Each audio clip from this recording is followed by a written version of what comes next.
ଆମେ ଅପେକ୍ଷା କରୁଛୁ ଏଠି ବସ୍ ଆସିବ, ବସରେ ଚାଉଳ ଗ୍ୟାସ୍ ନେଇକି ଆସିଲେ ଆମେ ନେଇକି ଯିବା। ଆମ ମା ପାର୍ବତୀ ତାଙ୍କର ଭିଡିଓ ଦେଖୁଛନ୍ତି ମନ୍ଦିର ଆଗରେ। ମଜା ଲାଗେ ଗାଁରେ ଯେତେବେଳେ ଏଇ ଟାଇପର ଗଛ ମୂଳେ ଠାକୁରଙ୍କର ମନ୍ଦିର ଥିବ, ପେଣ୍ଡାଲ ହେଇଥିବ, ପେଣ୍ଡାଲ ମୂଳେ ଶୋଇଥିବ ଠାକୁରଙ୍କ ଭରସାରେ, ଥଣ୍ଡା ପବନ ଦଉଥିବ। ତାପରେ ଆମେ ତ ଆସି ରହିଲୁ ଭଁସରେ ଆଉ। ଆମର ଚାଉଳ ଆସିଗଲା, ଗ୍ୟାସ୍ ଆସିନି।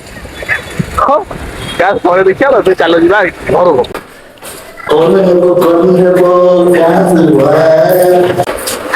ଅର୍ପିତା ବାଧ୍ୟ କରୁଛି ଯିବାକୁ ଛାତ ଉପରେ, କାରଣ ଛାତ ଉପରେ ଗାଁ ଭଲ ପବନ ଦଉଛି।